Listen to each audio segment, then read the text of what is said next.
Piha, a place where rugged natural beauty meets coastal architecture. Awesome. In this episode of Design Talk, Prue Pinfold and I are going to explore beautiful Piha in the rugged landscape, picturesque with Lions Rock, the coastal water's edge, and the beautiful blues and greens of the landscape. It's pretty beautiful here, Prue, don't you think? It is. This is where geometry meets nature. That's right. That's what we're going to be talking about today. We're staying at this gorgeous Airbnb, and we want to take you for a tour of it and see what you think. It looks to me like the goal of this place was to create a design that contrasts and complements the natural surroundings. The sharp lines of the architecture are softened by the curves of their vault and the rounded windows. And it's a dialogue between structure and nature. And it really shows up in the architecture. I think if folks step inside and see, they'll really grasp just how cool this coastal design is. Yeah, and I quite like how the house is tucked back into the sand dune, so that's your curves and the stepped landscape and the stepped floor levels. But you've got this huge deck that gives you a platform to engage and be part of the beach. Yeah, because the outdoor living is just as important as the indoor living, especially when you've got great surfing like they do in Piha. Yeah. I haven't seen it, but that's what you tell me. Yeah. Maybe tomorrow. That would be awesome. Cool. You know, it's interesting because when you talk about the foundation of the house, this region is so unique because you've got mountain, you've got tropical mountain, and then you've got the rugged rocks of Lions Rock, and then you've got the barreling waves and all these geometry coming together. And this house, to me, when I first saw it, it looked like a submarine that kind of ran into the mountain. And it's got these peephole windows. Portholes. Portholes. Yeah, you can look out and you feel one direction you're looking and you see the forest and you feel like you're nestled into the forest. The next view, you're like captured by the waves and the horizon, the blue lines. And then you've got those white crests.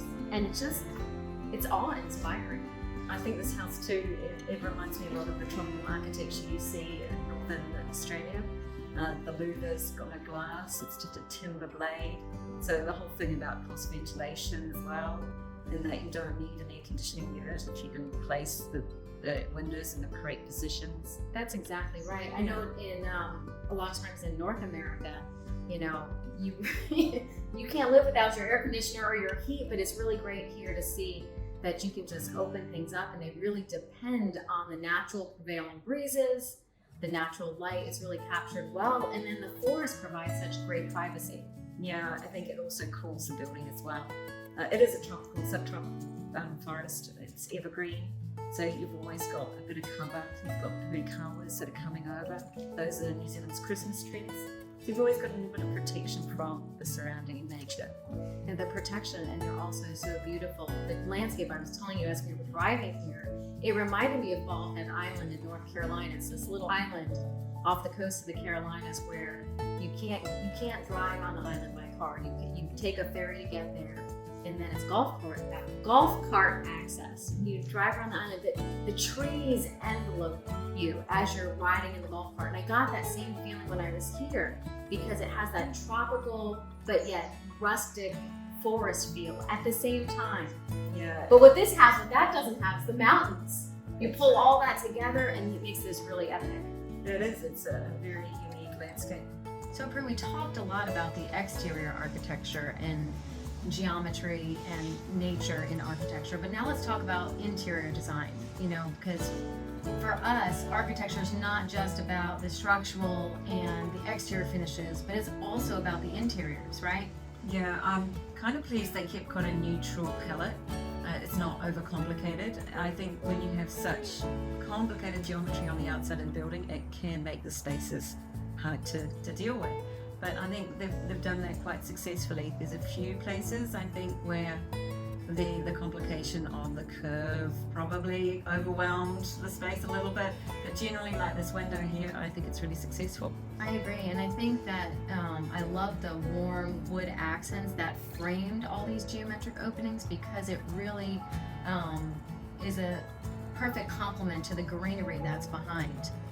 And it really sets off the colors, the warm, cold balance, the greens, and the warm browns of the wood tones.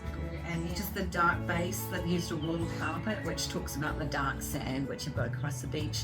I think it's all quite successful. That's very true. And the sandy earth tones, they're light and bright and inviting. if we had too much color, it would overpower the natural beauty. There's so much natural beauty. We got the greens on the outsides, we got the blues, we got the rocky outcroppings, and so there's already so much color in the natural landscape that all the architecture had to do is become a picture frame to bring it in. Exactly. Yeah, just like this. Well, I think that was quite successful. What do you think? I think it's good. Yeah, enjoying it. We Thanks. hope you enjoy it. This really unique composition of materials, shapes, and forms, both complementary in the interior and the exterior. And let's face it, we live on the inside of the house most of the time, and that's what we really enjoy. So the interior is super important. Yeah, it's great. Yeah, coastal architecture, quite successful. Thank you, Dawn.